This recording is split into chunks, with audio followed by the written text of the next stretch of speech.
제가 지난주에 한 신문에서 재밌는 글을 읽었습니다. 뉴욕 맨하탄에 있는 마운트 사이나이 병원에서 수술실 책임 간호사를 이제 구하기 위해서 공고를 했습니다. 그래서 여러 사람들이 이제 어플라이를 했죠. 그래서 필기 시험이나 다 거쳐서 마지막 최종 후보 한 사람이 정해졌고, 그 사람이 이제 실습을 하기 위해서 같이 수술실로 들어갔습니다. 최종 실습 테스트. 그래서 의사가 수술을 다 하고 난 다음에 이제 이야기를 했습니다. 이제 수술이 다 끝났으니까 환부를 이제 다시 봉합하십시오. 그러니까 이 간호사가 하는 말이, 선생님, 지금 우리가 수술을 하기 위해서 12개의 스펀지를 썼는데 지금 11개밖에 없습니다. 그것을 찾아야 됩니다. 그러니까 이 의사가 하는 말이, 내가 다 찾았으니까 염려하지 말고 그냥 봉합하십시오. 그러니까 이 간호사가 또 안 된다고 그러면 큰일 납니다. 이 의사가 이제 역정을 내면서, 아니 내가 책임진다는데 왜 그걸 그렇게 말을 하냐고. 당장 봉합하시오. 그러니까 이 간호사가 단호하게 이야기합니다. 선생님, 만약에 이 상태로 이 환자가 이 스펀지가 있는 상태로 봉합을 하면 이 환자는 죽습니다. 그러면 누가 의사를 믿겠고 누가 이 병원을 믿어서 다시 이 병원에 오겠습니까? 그러니까 이 의사가 웃으면서 하는 말이, 당신은 합격했습니다. 그러면서 오른발을 탁 들더니만 거기 스펀지 하나가 있는 거예요. 그러면서 이제 그 사람이 최종적으로 실기 테스트를 합격했습니다.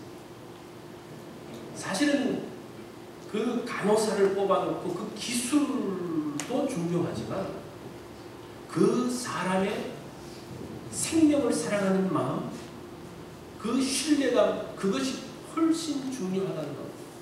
많은 사람들은 그렇게 생각하죠. 기술이 중요하다, 전문 지식이 중요하다라고 이야기하지만 사실은 그에 걸맞는 도덕성과 신뢰성이 함께 가지 않으면 그 사람이 제대로 그 일들을 감당해낼 수가 없다라는 것. 의사는 그 기술만, 이 사람을 치료하는 기술만 있어서 되는 게 아닙니다. 사람을 사랑하는 마음이 있어야 되죠. 그 사람을 치료하려는 그러한 마음이 있어야 됩니다. 그것이 기술과 함께 가야 되는 거죠. 교사들도 마찬가지죠. 교사들도 지식만 가르치는 기계가 아닙니다. 그 아이들의 미래를 보면서 그 아이들과 함께 염려하며 아파하며 마치 부모의 심정으로 그 아이들을 양육하고 가르치는 것이 교사. 정치가, 목사, 또 모든 직책에 있는 사람들이 다 그러한 마음, 기술만이 아니라 그러한 삶의 모습이 함께 가야 된다는 거예요. 자, 그렇다면 믿음으로 사는 그리스도인들에게 요구되어지는 삶의 모습은 무엇일까요? 사람들이 그리스도인들을 향해서 너 교회 나가든지 말든지 그냥 알아서 각자 알아서 하지, 그렇게 이야기합니까? 뭔가 교인들을 향해서 이 사회가 무엇인가를 요구하고 있어요. 그렇게 하지 못할 때에 왜 당신들은 그렇게 하지 못합니까? 라고 이야기를 합니다. 왜 그래요? 우리 믿는 사람들을 향한 어떠한 기대치가 있기 때문입니다. 믿는 사람들은 이렇게 살아야 한다는 것이 있기 때문입니다. 오늘 본문이 그것을 말해주고 있어요. 그리스도인의 모습이 어떠한가. 오늘 제목이 그래서 믿는 자의 모습입니다. 믿는 사람이 어떤 모습이 있다는 겁니다. 자, 여기 보니까 1절부터 3절까지 보면 형제 사랑하기를 계속하고 손님 대접하기를 잊지 말고 갇힌 자들을 돌아봐. 이게 그리스도인들의 모습이라는 겁니다. 결혼을 귀히 여기고 돈을 사랑하지 말라. 이런 이야기를 들으면 또 그 말씀 그렇게 생각할지 모르겠어요. 또 사랑하라고 그러고 또 대접하라고 그러고 또 결혼을 귀히 여기고 그 정결하게 살고 하나님을 의지하고 또 그 말씀. 이 성경은요 크게 다르지 않아요. 중요한 것을 계속적으로 반복해서 이야기합니다. 중요한 게 뭡니까? 또 그 말씀이 아니라 그 말씀을 얼마나 나의 삶 가운데서 지키느냐가 중요하다는 것. 자, 오늘은 히브리서 마지막 장입니다. 히브리서 13장. 히브리서 1장부터 10장까지는 예수 그리스도가 누구신지 기독론에 대한 정말 거대한 교리를 말씀을 했습니다. 그래서 구약 전체에 나오는 많은 인물들과의 비유를 통해서 예수 그리스도는 이런 분이다 라고 말씀을 했습니다. 그러면서 11장으로 넘어가면서 믿음의 사람들, 예수 그리스도를 본받은 믿음의 사람들이 어떻게 되는가, 믿음의 선배들의 모습을 이야기하고 12장에서는 믿음의 경주를 계속하라 라는 말씀을 합니다. 그런데 13장으로 딱 넘어가면서 김이 좀 빠진 것 같아요. 평범한 말씀을 하고 있는 것 같습니다. 늘 하는 말씀. 그런데 믿는 사람들이 어떻게 살 것이냐가 굉장히 중요합니다. 이 교리는 굉장히 위대합니다. 웅장합니다. 근데 삶에 대한 이야기는 평범해요. 그죠? 삶에 대한 이야기가 평범하죠. 뭐가 다르겠습니까? 그런데 그 평범함이 중요하다. 그 말씀대로 살려는 그 평범한 삶 가운데서 위대한 하나님의 역사가 나타나는 거예요.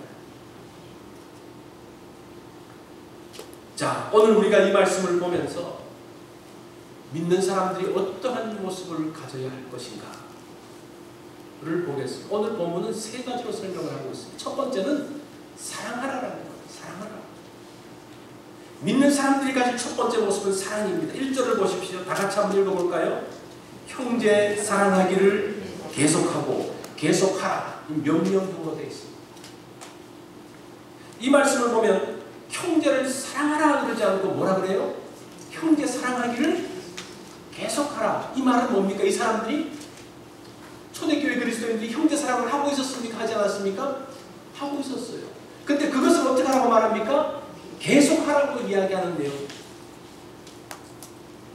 이들은 서로를 형제로 생각하면서 그렇게 부릅니다. 교회에서도 형제님, 자매님 이렇게 부르잖아요. 이게 얼마나 좋은 호칭인지 몰라요. 형제라는 거. 왜 형제입니까? 왜 자매입니까? 우리 아버지가 같기 때문에. 우리 아버지가 같잖아요. 그래서 형제 자매가 되어졌습니다. 근데 이것은 뭐 오늘날은 뭐 사람들이 그냥 생각하지만 그 당시 처음으로 형제요, 자매요 라고 부를 때에 세상 사람들, 믿지 않는 사람들이 그 말이 굉장히 신선하게 충격적으로 들렸습니다. 당신들 형제입니까? 자매예요? 아닌데. 근데 어떻게 형제, 자매처럼 그렇게 사랑합니까? 혹시 친척이십니까? 친척이 아닙니다. 우리는 같은 신앙을 갖고 있는 사람들. 그러면서 그 사람들이, 야, 예수 믿는 사람들이 이렇게 알지 못하는 사람들이지만 함께 모여서 예배하며 신앙의 공동체를 만들면서 형제, 자매가 되어지는구나. 서로 사랑하는구나. 그러면서 그 사람들이 충격을 받는 거예요. 야, 저게 무엇인가 있다. 오늘날도 마찬가지입니다. 정말 그 가운데서 사랑하고 위해주고 끈끈한 게 있으면요,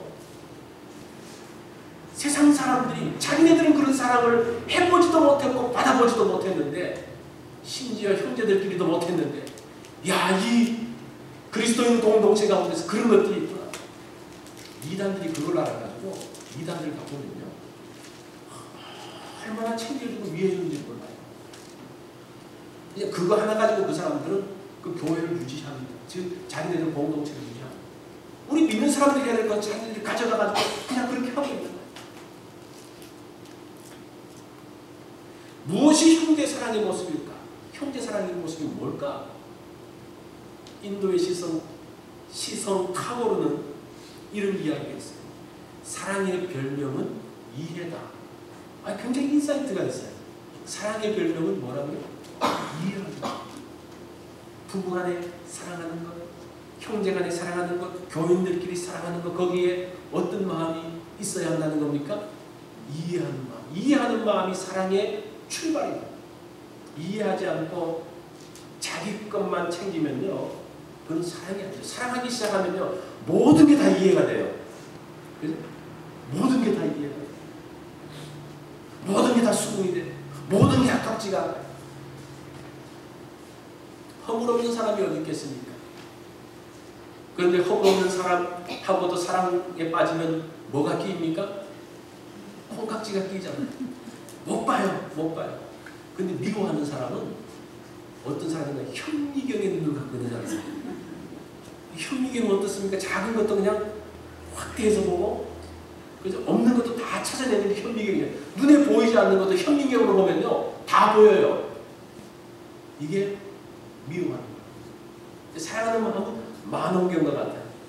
장점을 잘 보이지 않는 장점도 만원경을 쓰고 확 찾아내는. 여러분 어떤 걸 쓰고 다니시겠습니까? 현미경을 갖고 다니시겠어요? 아니면 만원경을 갖고 다니겠어요? 서로 이해하고 받아주는 그 마음. 그 형제사랑이 그리스도인의 모습이라는 것. 그런데 그리스도인의 사랑은 형제사랑을 넘어서 알지 못하는 사람에게까지 사랑하는 것. 그게 2절의 내용이에요. 2절을 보십시오. 손님 대접하기를 잊지 마라. 이건 알지 못하는 사람에 대한 배려입니다. 손님을, 여기 손님은 사실 나그네를 이야기합니다. 이것은 알지 못하는 사람뿐만 아니라 특별히 믿는 나그네들. 요즘은 뭐 이 호텔이나 이런 것들이 잘 돼 있어서 뭐 특별하게 신세가 안전되지만, 옛날에는 반드시 와서 자고 가려고 그러면 누군가의 집에 들어가서 신세를 져야 됐어요. 물론 뭐 그 당시에 그런 것도 있었겠지만, 그 가난하고 힘든 그리스도인 형제들, 또 순회하면서 다니는 그 설교자들이 있었습니다. 그 사람들에 대한 사랑 한 걸음 더 나가죠. 초대교회 성도들의 사랑은요, 폐쇄적이지 않았습니다. 믿기만 사랑하는 그게 아니었어요. 모든 사람들을 향해서 오픈되어진 사랑이었어요.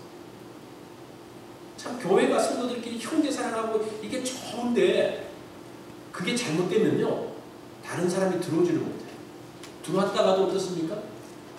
자기들끼리만 이야기하고, 자기들끼리만 모이고, 자기들끼리만 모여서 밥 먹고, 자기들끼리만 차 마시면서 이야기하고, 처음 온 사람은 어디 가야 될지 모르는 거예요.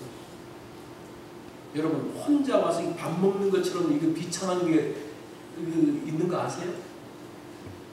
어떻게 가가지고 우리가 그리스도인의 사랑은 형제 사랑에서 머물러 있는 것이 아니라, 폐쇄되어지는 것이 아니라 열려서 나그네 알지 못하는 사람까지 사랑하고 품어주는 것이 그리스도인의 모습이라는 거예요.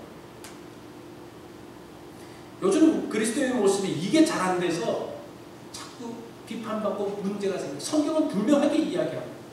나그네에 대한, 알지 못하는 사람에 대한 사랑. 오늘 이렇게 예배하기 위해서 모였는데, 낯선 사람이 있네. 웬 낯선 사람? 경계하는 것이 아니라 그 사람을 향해서 환영하고 받아주는 그러한 마음을 이야기합니다. 그러다가 누구를 영접합니까? 천사를 영접합니다. 아브라함이 천사를 영접했듯이. 이런 말이 있습니다. 손님을 대접하지 않으면 천사도 만나지 못한다. 이런 말이 있어요. 이게 어느 속담인지 제가 봤는데 잊어먹었는데, 낯선 사람을 대접하는 가운데 천사가 있다. 자, 그리스도인의 사랑은 형제 사랑일 뿐 아니라 나그네를 사랑하고 한 걸음 더 나가요. 3절에 보면 갇힌 자, 학대받는 사람들을 향한 사랑을 이야기합니다. 어려운 가운데 있는 사랑으로 커져나가는 것. 우리가 사랑이라고 이야기했을 때에 사랑할 수 있죠. 좋아하는 사람들끼리, 사랑하는 사람들이 할 수 있습니다. 성경은 그렇게 말하지 않아요. 좋아하는 사람들끼리, 이방인도 그렇게 한다고 이야기합니다. 믿지 않는 사람도 그렇게 하는 거예요. 그러나 알지 못하는 사람을 향해서 마음을 열고 받아주며 사랑하며, 특별히 어려운 가운데 있는 사람들을 향해서 사랑을 베푸는 것. 3절을 보니까 너희가 함께 갇힌 자같이, 너희도 갇혀있는 것처럼 갇힌 자를 생각하고 너희도 몸을 가졌은즉 학대받는 사람들을 생각하라고 이야기합니다. 예수님께서도 양과 염소의 비유를 통해서 뭐라고 말씀하십니까?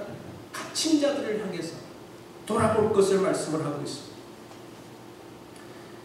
자, 갇힌 자들을 돌아보는, 이것이 그 시대의 상황들을 알 수 있는 것. 왜 이 사람들이 갇혔습니까? 사실은 신앙 때문에 갇힌 거예요. 로마의 핍박 가운데서 예수 믿는다고 하면 감옥에 집어넣잖아요. 죽이잖아요. 어느 날 예배하기 위해서 모였는데 빈자리가 있습니다. 늘 나오던 사람이 나오지 않는 거예요. 보니까 감옥에 갇혔어요.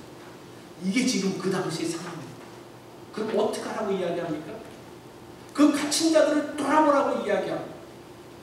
그 사람들을 위해서 기도할 뿐 아니라 돌아봅니다. 요즘은 감옥에 갇혀서 먹을 건 다 주지만 옛날에는 감옥에 갇혔으면 그 식구들이 먹을 거를 갖다 줘야 됐어요. 안 그러면 그 감옥에서 굶어 죽었어요. 그 사람들에게 뭐를 해줘야 된다는 겁니까? 먹을 것을 갖다 주고 필요한 것들을 갖다 주고 만나주면서 위로하고 격려하고 그것을 통해서 힘을 얻는 그리고 가정이 갇혀있으면 아무런 수입이 없지 않습니까? 그러면 남은 식구들을 돌보는 그 마음, 그 사랑 그것이 사랑의 모습에 포함되어집니다. 보십시오. 형제를 사랑하고 우리가 알지 못하는 나그네를 사랑하고 갇힌 자, 어려운 자, 학대받는 사람들을 사랑할 것에 대해서 이야기를 하고 있습니다. 우리가 그 사람들을 사랑하지 않으면요 우리의 신앙도 지켜내집니다. 그 사람들이 그 감옥에 가 있지만 그 믿음을 지키고 함께 있는 것. 그러면서 우리도 존재하는 힘이 생기고 지금 ISIS 이게 지금 이슬라믹 스테이트 그래서 이슬람 국가라는 겁니다. 이슬람 국가에 있는 이락과 시리아에 있는 이슬람 국가라는 그런 뜻인데 ISIS가 지금 그 사람들이 예수 믿는 사람들을 이렇게 죽이는데 요즘 그런 동영상들이 굉장히 많이 올라오잖아요. 그 잡혀있는 그 부모 앞에서 그 아이를 죽이려고 하고 부모를 죽이면 그냥 죽겠다 그러니까 이 아이를 죽이고 참 부모가 자기가 죽으면 죽이지 이 아이 죽는 걸 어떻게 보냐. 만약에 네가 예수 믿으면 이 아이를 죽이게 말해라. 근데 그 사람이 예수를 버리겠다는 말을 하지 않아요. 아이가 죽어가지고 믿음이 없는 사람들은 그렇게 해요. 저 상황에서 하나님 도대체 뭐 하십니까? 지금 그런 상황이 아니에요. 정말 그들의 믿음이 얼마나 고귀한지 우리가 그런 사람들을 도와야죠. 그런 사람들을 위해서 기도해. 그 사람들이 사실 우리의 믿음을 지켜주는 거예요. 정말 믿음이 얼마나 존귀하고 얼마나 귀한지를 그 사람들이 보여주고 있는 거예요. 여러분 우리의 믿음이 어디까지 갈 수 있을 것 같습니까? 어디까지 갈 수 있을 것 같아요? 그 사람들을 보면서 아 믿음이 저기까지 갈 수 있구나. 믿음이라는 것이 저런 것이구나라는 것을 우리가 배우는 거예요. 우리가 그런 사람들을 지지하면서 그런 사람들을 돕고 협력하지 않으면 안 되는 거예요. 이것이 지금 갇힌 자들, 학대받는 사람들을 돌아보고 북한에서도 그러한 일도 있지 않습니까? 많은 어려운 가운데 있는 사람 지금 한덕수 선교사님 역시 그러한 가운데 들어가 있습니다. 그 가운데서 가택이 연금되어지고 그 어려운 가운데서 믿음을 지키고 있는 거예요. 우리가 그냥 아무 생각, 우리는 지금 미국에 있기 때문에 아무 생각 없이 있는 게 아니라 지금 그 사람이 어떻게 지금 믿음을 지키고 그 믿음을 지킬 수 있도록 우리가 지지하고 기도하며 격려해야 되는 거예요. 이게 지금 주님께서 우리에게 하시는 말씀. 우리가 한 달 동안이지만 금식하면서 또 매일 기도하면서 또 우리가 헌금하면서 그 헌금을 보내드렸더니만 그 함양 선교사님 너무 감사하다. 너무 감사하다. 우리가 액수가 크고 적고의 문제가 아니라 그게 뭡니까? 나를 생각하고 있구나. 생각하고 있구나. 사람들이 어려운 일을 당해서 좌절하지 않습니다. 힘들어서 좌절하는 게 아니에요. 힘든 가운데 있고 고통 가운데 있는데 아무도 나를 알아보지도 않고 나를 돌아보지도 않고 나에게 관심도 쓰지 않으면요 그때 절망감이 생깁니다. 그죠? 그때 절망감이 생깁니다. 제가 한번 말씀드렸잖아요. 우리 애가 이 트랙하면서 뛰다가 넘어졌어요. 그러니까 애들이 날려가지고 계속 괜찮냐고 일으켜줬는데 그러니까 너무너무 좋아가지고 다음에 또 넘어지고 싶대요. 사람이 넘어져서 웃는 게 아니에요. 넘어졌는데 아무도 안 와보니까 웃는 거예요. 그걸 하셔야 돼요. 우리가 그거 가운데 있는 사람들 향해서 손을 내면 나는 없는데, 그 없더라도 그냥 손만 내밀면 돼. 그냥 말만 잘하면 되는 거예요. 그냥 그 마음을 보여주면 되는 거예요. 지금 그 사랑이 형제 사랑에서 머물러 있지 말고 알지 못한 사람뿐만 아니라 우리가 어려운 가운데 있는 사람들, 그 사람들이 함께 믿음을 지키는 믿음의 형제요 동지라는 사실들을 기억하면서 나가라고 이야기를 합니다. 그러면 용기를 얻습니다. 그러면 믿음을 지킵니다. 그러면서 우리가 그걸 보면서 그렇지, 우리도 저렇게 믿음을 지킬 수 있지. 그것이 우리를 지키는, 나를 지키는 거예요. 1절부터 3절 말씀을 보면요, 이 말씀은 보통 하시는 말씀하고 달라요. 형제를 사랑하라, 원수를 사랑하라, 서로 사랑하라, 그 말이 아니고 형제 사랑하기를 어떻게 하라? 계속하라. 손님 대접하기를 잊지 마라. 지금 이 사람들이 형제 사랑하고 있습니까? 없습니까? 있어요. 있는데 지금 어떤 상황이 왔습니까? 형제 사랑할 수 없는 상황 가운데 들어가고 있는 거예요. 그죠? 지금 손님을 대접 잘하고 있었는데 손님을 대접할 수 없는 상황 가운데 지금 들어가고 있는 거예요. 지금 상황이 무엇인가 바뀌어지고 있는 거예요. 유대 그리스도인들이 그래서 갈등하고 있지 않습니까? 그죠?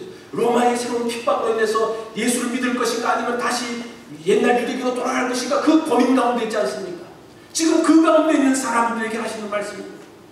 형제 사랑을 계속 해야지 믿음을 지킬 수 있는 거예요. 나 혼자서는 할 수가 없어요.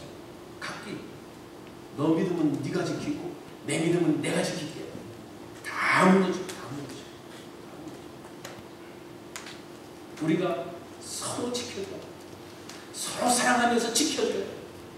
알지 못하는 사람도 그 사람들이 그리스도인이라면 그 사람도 함께 한 형제처럼 붙들어줘야 돼.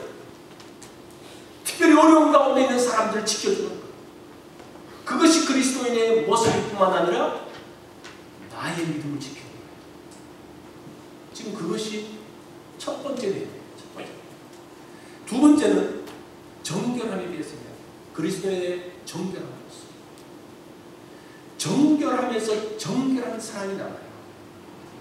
그 사랑이 아무렇게나 나오는 게 아니에요. 정결한 가운데 있을 때 그 사랑이 나옵니다. 4절을 보면 모든 사람은 결혼을 귀히 여기고 침소를 더럽히지 않게 하라.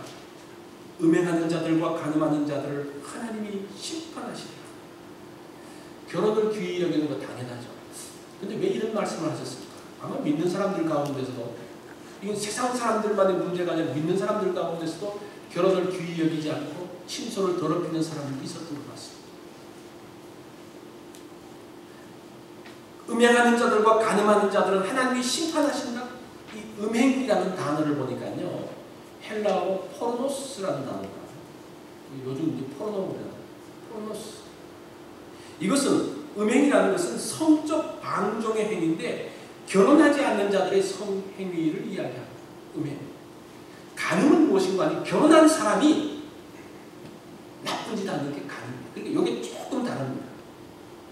그러니까 이것은 여기서 음행과 간음을 말씀하시면서 결혼한 사람뿐만 아니라 어떤 사람까지도, 결혼하지 않는 사람까지도 방종하는 가운데 살지 말아라라는 말씀입니다. 단테의 신곡에 보면 지옥편이 있습니다. 그 지옥편을 보면 지옥의 가장 깊은 곳에 누가 있는가 하니 가룟 유다가 있습니다. 가룟 유다, 왜 가룟 유다가 있는, 그 지옥의 가장 아래 깊은 곳은 배신자들이 가는 곳이에요. 그래서 예수님을 배신한 가룟 유다가 있는데 그 옆에 누가 있는가 하니 우상 숭배자들이 있어요. 그 옆에 누가 있는가 하니 가난한 사람이 있어요. 이 사람들은 다 누굽니까? 배신자들. 배신. 우상 숭배자를 배신하는 거죠. 가늠한 건 뭡니까? 배우자를 배신하는 거예요. 우리가 이거 굉장히 심각한 이야기. 이 참 단테가 신곡을 쓸 때 이런데 성경은 아니지만 정말 그 바이블 그 아래에 있는 그런 중요한 책이 고전인데 그렇게 봤어요. 여러분 정말 주의하셔야 돼요. 이 가늠하는 것, 음행하는 것, 배신자들이 당하는 그 벌로 하나님께서 심판하시는 것을 봅니다. 자, 우리가 정결할 때에, 혼인을 귀히 여길 때에 나를 지켜야 돼요. 그리고 그것이 가정을 지키는 거예요. 이것이 사회를 지키는 겁니다. 그거 아세요? 내 가정이 건강해야지 사회가 건강해지는 거예요. 이 국가가 건강해지는 거예요. 국가가 뭐 바르게 돼야 된다, 사회가 바르게 돼야 된다. 그 출발이 어디서 돼야 됩니까? 자기 가정에서. 각자 가정을 지키면요, 그 국가가 다 정결하게 되죠. 그리고 믿는 사람의 모습은 두 번째가 뭐라고 말합니까? 정결하다. 자, 마지막 세 번째는 사랑을 멈추게 하는 것과 사랑을 지속시키는 것이 무엇인지에 대한 내용입니다. 어떨 때 사랑이 멈추게 되어지고 어떨 때 사랑이 계속되어지는가? 그것은 누구를 의지하느냐에 따라서 달라진다. 그래서 세 번째 믿는 자의 모습은 누구를 의지하며 사느냐. 누가 나옵니까? 돈과 하나님이 나와요. 그죠? 그렇죠. 우리가 뭘 의지하고 살아요? 뭘 믿고 삽니까? 돈 믿고 살잖아. 내 지갑 속에 뭐가 있으면 마음이 든든해지잖아. 그거 믿으면서 사는 사람들이 많잖아.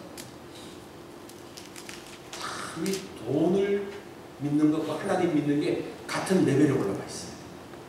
참, 이게 굉장한 건 5절을 보면 돈을 사랑하지 말고 있는 바 족한 줄로 알라.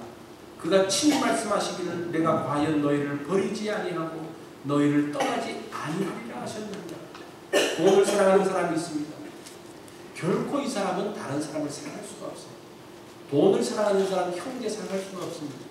나그네를 사랑할 수가 없습니다. 갇힌 자를 사랑할 수가 없어요. 왜냐하면 너무너무 그게 아까운데 어떡합니까? 돈 앞에는 믿음도 인격도 아무것도 없어요. 오로지 뭐만 있습니까? 탐욕만 있어요. 이게 돈을 사랑합니다. 돈을 의지하며 나가는 거. 자, 그런데 성경은 뭐라고 말씀하십니까? 돈을 사랑하지 말고 있는 바로 족한 줄 알고. 왜냐하면 주님께서 먹이시고 입히시기 때문에 우리의 생애를 책임지시기 때문에 그러하다는 겁니다. 이게 5절 중간의 말씀입니다. 그가 친히 말씀하시기를 다 같이 읽습니다. 내가 과연 너희를 버리지 아니하고 너희를 떠나지 아니하리라 하셨느니라. 이 헬라어로 이 구절을 읽어보면요, 부정문이 5개가 있어요. 그리고 이거를 그냥 이 문장으로 보면 삼중부정이라고 그러는데 제가 그것을 그대로 살려서 한번 읽어볼게요. 내가 나를 믿는 너희를 버리지 아니하고 결코 떠나지 않을 것이다. 이런 의미예요. 결코 떠나지 않을 것이다. 자, 누구를 의지하며 살아야 될 것인가? 돈과 하나님 가운데서 하나님이 그렇게 약속하셨어요. 돈도 그렇게 약속하는 것처럼 보이지만 사실은 실제는 아니에요. 그렇기 때문에 하나님께서 결코 떠나지 않으시기 때문에 너희가 뭐 하라는 겁니까? 형제 사랑하고 손님을 대접하고 갇힌 자와 학대받는 사람들을 돌아보고 자신을 정결하게 하고 돈을 사랑하지 말고 하나님을 의지하라.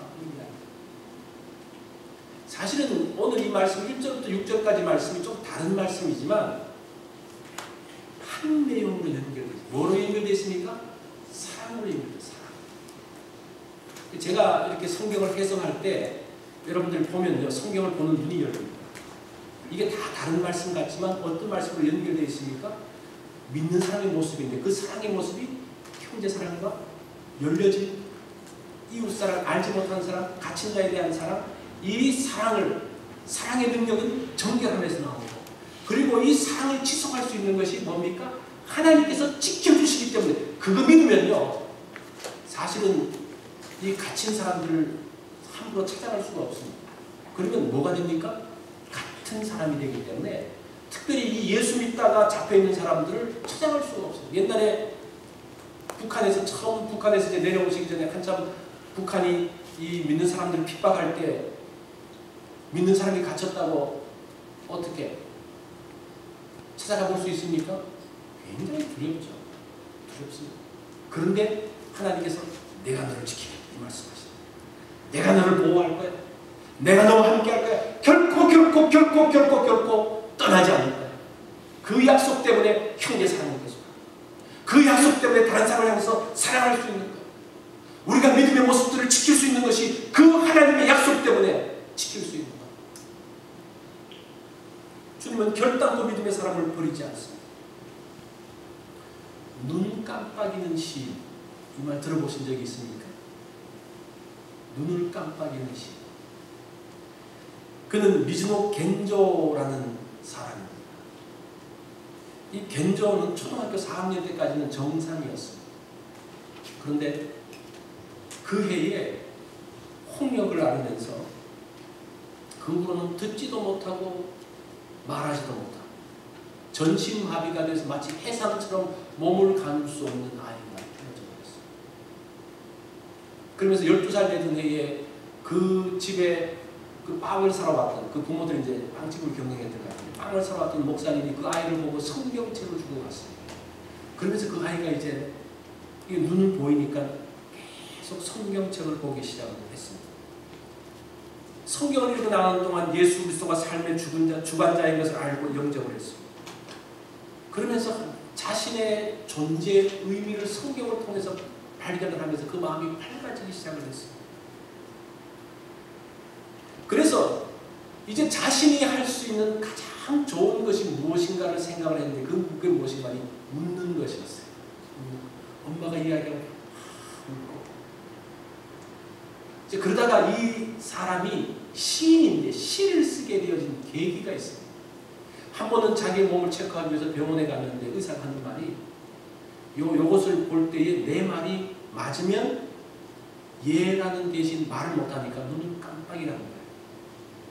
그래서 어떻게 이야기하면 눈 깜빡하면서 했습니다.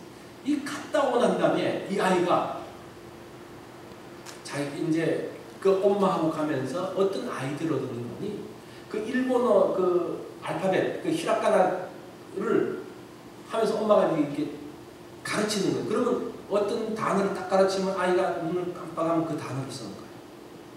그 다음에 또 하면서 이 한 50개 정도 되는 그걸 하면서 그러면서 시를 쓰기 시작을 했어요. 그러면서 그 속에 그 아이의 속에 있는 내면의 세계가 펼쳐나오기 시작하는데 놀라운 시들이 쏟아져 나오는 거예요. 하나님을 찬양하는 것들이 막 쏟아져 나오는 거예요. 그래서 이 사람이 눈 깜빡이는 시인이 되어졌어요. 이 사람이 시집을 썼는데 그 시집이 무엇인가니 내 은혜가 내게 족하다. 그 시를 썼어요. 미즈노 겐조. 몸을 가눌 수 없는. 그러면서 이 사실이 알려지면서 일본의 NHK TV에서 이 사람의 그것들을 촬영하기 시작을 했어요. 특집으로 다뤘어요. 그의 시집은 일본 문단의 걸작이 되었고 베스트셀러가 되어졌습니다. 도대체 겐조 같은 사람이 어떻게 해서 하나님의 은혜가 족하다고 이야기할까? 그 사람의 시를 제가 몇 편 가져왔는데 한번 들어보십시오. 그렇지는 않아. 걸어가는 사람은 나 혼자. 그렇지는 않아. 그렇지는 않아. 나의 연약함을 아시는 주님이 나와 함께 걸어가시고. 고민하는 사람은 나 혼자. 그렇지는 않아. 그렇지는 않아. 나의 연약함을 아시는 주님이 나와 함께 고뇌하십니다. 기도드리는 사람은 나 혼자. 그렇지는 않아. 그렇지는 않아. 나의 소원을 하시고 주님이 나와 함께 기도하십니다. 그 외로움 가운데서 또 주님이 함께 하신다는 시를 그 찬양을 하고 있습니다. 삶이라는 시. 하나님의 크신 손 안에서 달팽이는 달팽이답게 가고 닭의 장풀꽃은 닭의 장풀꽃답게 피고 청개구리는 청개구리답게 울고 하나님의 크신 손 안에서 나는 나답게 산다. 그 사람이 정말 아무것도 없는데 말도 못하고 듣지도 못하고 몸도 가누지 못하는 사람이 자기답게 산다는 거예요. 하나님의 은혜.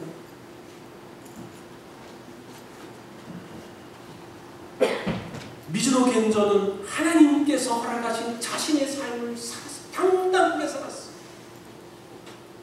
그러다가 47세에 하나님의 부르심을 받고 세상을 떠났어요. 그날까지 하나님은 결코 미즈노 겐저를 버리시지 않았어요. 그것을 알면서 살았어요. 그래서 뭐라고 이야기해요? 내 은혜가, 하나님의 은혜가 나에게 족하다라는 시집을 만들어요. 그 시집인데 그 시집의 제목이 그거예요. 하나님은 결코 하나님의 자녀를 떠나지 않습니다. 어떤 상황에서 나는 나답게 사는 것, 하나님께서 허락해주신 그 은혜로서 그냥 사는 것, 누구를 바라볼 것도 없고 누구를 보면서 요즘은요 자기가 부족해서가 아니라 상대적 박탈감 때문에 고통당하고 있는데 누구 바라볼 거 없이 나는 나답게 하나님께서 허락하신 그 삶을 사는 거예요. 하나님께서 부르시는 그날까지 하나님께서 나를 결코 버리시지 않기 때문에 누구하고 비교할 필요도 없고 그 가운데서 열등감을 느낄 필요도 없고 그 가운데 아파할 필요도 없이 하나님께서 나에게 허락하신 삶을 살. 그러기에 형제 사랑하기를 계속하라고 이야기합니다. 손님들을 대접하며 갇힌 자, 학대받는 자들을 기억하고 너희 몸을 정결하게 하고 하나님을 의지하면서 삶. 이것이 초대교회 믿음의 성도들을 붙들어준다. 이 말씀이 우리로 하여금 그 어려운 가운데서 승리하라는 말씀입니다. 믿는 자의 모습이 어떠합니까? 이 사랑의 모습, 믿음을 갖고 사는 것이, 그것이 능력입니다. 우리 다 같이 기도하겠습니다.